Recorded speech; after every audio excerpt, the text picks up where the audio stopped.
Pierre, bonjour. Bonjour Vincent. Alors parmi les personnes qui vous ont précédé à cette table, eh bien, nous avons eu Nicolas Chiron et Olivier Delamarche récemment. Le premier nous disait il est peut-être temps de prendre ses bénéfices. Et le deuxième affirmait qu'on était déjà en récession aux États-Unis et qu'il ne fallait pas toucher aux actions. Et vous estimez qu'on n'est pas encore dans le scénario du pire en ce qui concerne les marchés boursiers? Alors, je n'irai pas contre le fait qu'il faille prendre ses bénéfices. C'était notre position depuis maintenant le mois de mars-avril. Et donc, on s'attendait en fait à une respiration de marché. La question fondamentale qui se pose, c'est est-ce que nous vivons une respiration légitime, quel que soit l'environnement dans lequel on se trouve, après 15, 20, 25% de hausse depuis le début de l'année, remarquable segment tout de même. Donc, est-ce qu'on est simplement dans un phénomène de respiration? Est-ce qu'on est dans une rupture plus fondamentale qui nous amène à rentrer, je dirais, à nouveau, comme en 2018, dans un marché baissier dans lequel, en fait, tout le monde serait à peu près certain qu'on ira voir plus bas. Alors, aujourd'hui, ne ménagez pas trop le suspense, dites-nous. Aujourd'hui, non. Aujourd'hui, en fait, on n'est ni très haussier ni très baissier. En fait, la question fondamentale qui se pose, selon nous, c'est qu'est-ce qu'ont les investisseurs dans la tête? La réalité, c'est qu'on pense qu'ils n'en savent rien. Et donc, qu'est-ce que ça veut dire et comment ça se traduit lorsqu'on est dans un environnement d'incertitude? C'est-à-dire qu'on n'est ni vraiment sûr que ça aille bien plus loin parce qu'on voit bien plus haut parce que voilà, les facteurs positifs, hormis la Banque centrale, ne sont pas très nombreux, mais on n'est quand même pas complètement sûr qu'on aille plus bas parce que, voilà, est-ce que la nature des négociations entre les États-Unis et la Chine, est-ce que c'est de la réalité? Est-ce que c'est vraiment une posture de négociation? On n'en sait rien. Et deux, quand même, on n'oublie pas qu'on a les banques centrales qui sont bien plus présentes aujourd'hui qu'il y a un an et qui jouent le rôle de facteur positif. Ce qui fait qu'entre deux, eh bien, globalement, les gens n'en savent pas grand-chose. Et lorsqu'on n'en sait pas grand-chose, on constate qu'historiquement, eh bien, les marchés ont tendance à osciller, à connaître des phases de hausse qui peuvent atteindre 7, 8, 9, 10%, qui vont durer 3 semaines, un mois, et qui sont succédées par des phases de baisse qui atteindront, elles aussi, 7 à 8%, avant, en fait, de reconnaître un segment haussier. Donc, on est dans une forme de rapport de force entre le positif et le négatif qui fait qu'on est globalement à équilibre pour l'instant, à périmètre constant, et qui fait qu'après 5% de baisse, on est encore défensif à très court terme, mais d'ici 2-3%, on redeviendra acheteur des marchés actions, essentiellement des pays riches. On reviendra à l'allocation tout à l'heure. J'aimerais qu'on aborde d'abord la question des banques centrales, qu'on évacue cette question, et puis ensuite qu'on s'attaque un peu à ce qui se passe entre la Chine et les États-Unis. Alors les banques centrales, pourquoi je veux y revenir? Parce que c'est tout de même l'argument de tous ceux qui disent bon, on ne sait pas si ça va aller plus haut, mais ça ne peut pas aller plus bas. Parce qu'elles sont au soutien. Oui, la réalité, c'est qu'ils ont raison pour l'instant. Donc, sur les banques centrales, il faut avoir 2 points. Je crois qu'il y a une prise de conscience totale de la part de la plupart des banquiers centraux, des grandes banques centrales, c'est-à-dire les banques centrales des pays riches, comme quoi leurs économies ne sont pas capables de supporter des conditions de financement moins favorables qu'aujourd'hui. C'est l'élément clé. Et c'est la raison d'ailleurs pour laquelle, lorsque vous parlez d'allocation, on n'est pas inquiet sur le secteur obligataire. C'est-à-dire qu'on a toujours d'ailleurs été plutôt acheteur du secteur obligataire, et là on est tellement bas que, notamment en Europe, on est redevenu neutre, parce qu'on ne peut pas descendre plus bas, mais on n'est pas inquiet, on n'est pas vendeur du secteur, parce que les banques centrales sont derrière, ont pris conscience que si les taux d'intérêt montaient, les agents privés que sont les ménages et les entreprises ne pourront pas, soutenir leur niveau de consommation actuel, leur niveau d'investissement actuel. Ça veut dire quoi? Ça veut dire récession derrière. Et voilà, et personne aujourd'hui n'a intérêt à nous orienter, déjà qu'on connaît un ralentissement certain, à nous orienter encore un peu plus vers une récession qui serait la conséquence de conditions de financement qui seraient plus défavorables. C'est vrai en Europe, c'est aussi vrai aux États-Unis, ce qui peut surprendre, parce que les chiffres que continuent de diffuser les États-Unis sont quand même de bien meilleures factures qu'en Europe. Attention tout de même, parce que lorsqu'on rentre dans le détail, on s'aperçoit que beaucoup d'indicateurs avancés plafonnent, voire même sont plutôt en phase de décroissance, même s'ils restent en phase d'expansion aux États-Unis, ils sont moins élevés qu'auparavant. Et c'est ça qui va intéresser en fait les investisseurs. C'est pas tellement le niveau, c'est la tendance. On est plutôt sur une tendance baissière. Et lorsqu'on va un peu plus dans le détail, notamment lorsqu'on analyse la croissance au premier trimestre aux États-Unis, on s'aperçoit que le pilier fondamental, à savoir les dépenses des ménages, ont finalement affiché leur plus faible croissance depuis 5 ans. Donc, hormis le premier trimestre 2018, absolument. Donc, on a un certain nombre de facteurs et de signaux avant-coureurs de ralentissement aux États-Unis. Alors, peut-être qu'elle s'est précipitée, mais en tout cas, la Banque centrale américaine l'a acté très vite et a tout de suite donné les signaux qui font que les taux directeurs ne monteront pas. Ça apporte de l'eau bien sûr de ceux qui disent les banques centrales sont là, donc... Bien sûr. Après, voilà, flotte mais ne coule jamais. Absolument, voilà. Donc c'est la raison pour laquelle, en fait, cette force positive-là, il ne faut pas aujourd'hui la sous-estimer et elle est suffisante pour nous éviter de tomber finalement du côté des forces négatives, parce que les forces négatives, elles sont nombreuses.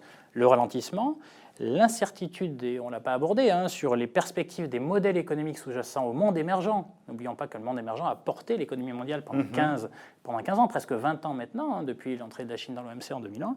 Et donc, il y a quand même une incertitude forte vous me fournissez sur ces modèles de croissance. Et voilà, tout ça pourrait nous amener vers plus de pessimisme. Et aujourd'hui, les banques centrales arrivent à contrebalancer encore ces forces négatives. Parce que si, en effet, tout ce que vous dites plaide plutôt pour une respiration qu'une entrée dans le grand marché baissier que tout le monde, non pas espère, mais attend. Ça finira par arriver. Oui, parce qu'on sait que c'est inéluctable. Un jour, ça se produira, mais c'est peut-être pas pour demain. Le point, tout de même, aussi, qui pourrait faire basculer les choses, c'est la Chine.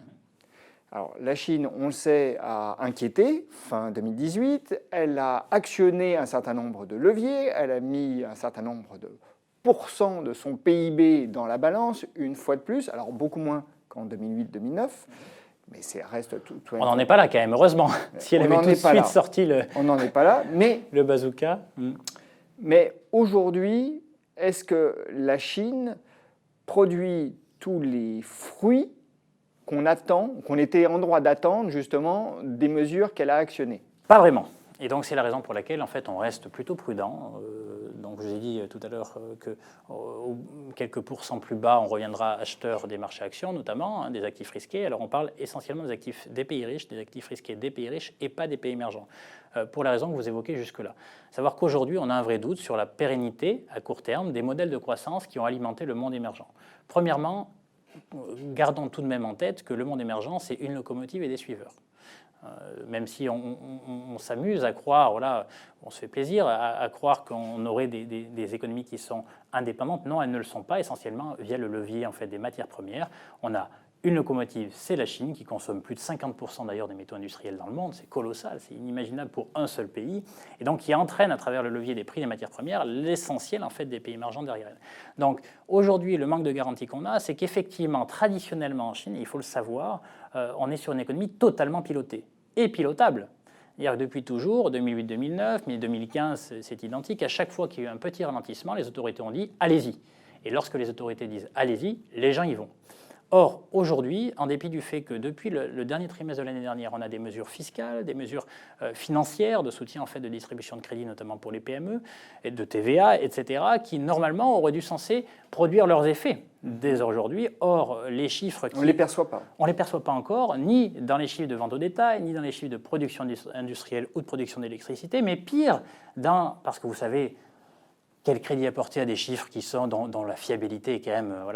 relativement faible, mais tout de même qui ne se traduisent pas non plus dans l'évolution des prix des matières premières. C'est là peut-être l'indicateur le plus pertinent. Oui, depuis toujours d'ailleurs. Comme vous le disiez, qu'on regarde. La consommation de matières premières par la Chine est telle que si ça redémarre, on le perçoit tout de suite au niveau de la demande de matières premières. Inversement, voilà, si elles toussent, tout le monde s'enrhume, et notamment les prix des matières premières qui déclinent. Et là, on ne voit pas en fait de sursaut du prix des matières premières qui traditionnellement en fait survenait après un plan de relance, appelons-le comme il se doit en fait, de l'économie chinoise. Et c'est là où on a un doute, une incertitude, et qui nous amène à penser que dans le dialogue, j'allais dire, mais plutôt dans le dialogue de sourds entre les États-Unis et la Chine, la balance continue de peser en faveur des États-Unis, même si on a quelques contradicteurs à travers les terres rares, mais concrètement, il faut quand même avoir en tête qu'on est face à la deuxième puissance économique mondiale qui a aujourd'hui la volonté de se réformer, clairement, c'est-à-dire d'auto-alimenter sa croissance bien plus que par le passé. Auto-alimenter sa croissance grâce à la vigueur de son marché intérieur, donc des dépenses de consommation des Chinois. Jusque-là, ce n'était pas le cas. Aujourd'hui, en fait, l'économie chinoise était surtout dépendante des débouchés externes, même s'il s'allait un petit peu moins que par le passé, ça reste un élément important. Et le deuxième élément important était les investissements, financés essentiellement à crédit. La volonté des Chinois, c'est de transférer ce moteur de l'investissement vers la consommation. Mais pour ça, il faut du temps. Pour ça, il faut être en capacité en fait, de faire fermer un certain nombre d'usines, au travers en fait une surcapacité de production qui vont permettre de distribuer plus de revenus aux Chinois qui vont progressivement pouvoir le réinvestir et donc vous avez un cercle vertueux qui s'enclenche. Et le problème, c'est que ce n'est pas encore fait et à ce moment-là, les transactions commerciales ou les tractations autour d'un accord commercial arrivent au pire des moments pour les Chinois. Elles éteignent le premier moteur, en tout cas elles le ralentissent. Bien sûr, c'est-à-dire qu'en gros, déjà, vous avez la volonté de transférer les investissements financés à crédit vers la consommation interne, c'est compliqué. Et en plus de ça, vous avez le dernier pilier qui est attaqué directement par Donald Trump, parce qu'il faut être clair, dire qu'on a d'un côté plus de 550 milliards d'exportations vers les États-Unis contre 110, 130 milliards en fait d'exportations des États-Unis vers la Chine. Donc ce dernier pilier est attaqué. Et dans ces conditions-là, ça tombe au plus mauvais des moments. Et donc on pourrait dire presque que Trump choisit bien son moment. S'il avait, engagé ce rapport de force, peut-être dans 1 an, dans 2 ans, dans 3 ans, quand les Chinois auraient eu le temps, une fois que les Chinois auraient eu le temps en fait, de transférer leur moteur de croissance de l'investissement vers la consommation interne, probablement que le rapport de force aurait été bien plus en défaveur des États-Unis qu'il n'est aujourd'hui. Et c'est là en fait notre sujet qui fait que, en dépit de certains considèrent que les actifs émergents sont redevenus attractifs, certes, ils le sont plus qu'au cours des derniers mois. Mais pour autant, le manque de visibilité sur la pérennité du modèle, dans les conditions actuelles, nous font toujours rester prudents vis-à-vis de cette classe d'actifs. Donc vous restez à l'écart de cette classe d'actions et d'obligations, c'est-à-dire c'est vraiment les actifs émergents qu'on considère aujourd'hui comme n'apportant pas assez de garanties pour pouvoir être repondérés dans un portefeuille global. Très bien. Vous aviez mentionné que vous repassiez à l'achat des actions des pays occidentaux, dès lors qu'on aurait 3-4% de baisse. 3-4% de plus, tout simplement parce que traditionnellement, quand on regarde sur 35 ans en Europe, 50 ans au Japon ou 120 ans aux États-Unis, dans des marchés d'incertitude, en gros quand les investisseurs ne sont pas vraiment certains que ça aille plus haut, pas vraiment certains que ça aille plus bas, mais n'en savent pas grand-chose, on constate que leur propension à revenir sur le marché, elle arrive après 7 à 8% de baisse et sur des baisses qui durent entre 3 semaines et 1 mois. On n'en est plus très loin aujourd'hui. Et inversement, par contre, en fait, leur propension à reprendre leurs bénéfices arrive assez rapidement, pareil, sur des segments qui vont durer à peu près 1 mois et qui vont atteindre 7 à 8%. Donc pour vous, on est vraiment dans un marché de trading ? Dans un marché, alors trading, le problème c'est que le mot trading est surtout s'entend en fait à la journée. Journalier. C'est pas le cas, mais on est en fait dans un marché d'oscillation autour des niveaux actuels où globalement les investisseurs seront très contents de capter, tactique plus que stratégique effectivement, seront très contents de capter une bonne partie des 7 à 8% de hausse et très vite vont être amenés à chercher un prétexte pour prendre leurs bénéfices parce qu'ils savent que dans ces conditions d'incertitude, leurs clients seront très contents s'ils arrivent à profiter de ces segments de hausse tout en évitant une partie des segments de baisse et donc en gros à générer de la performance quand l'actif sous-jacent a tendance à stagner. Pierre, merci. Merci Vincent.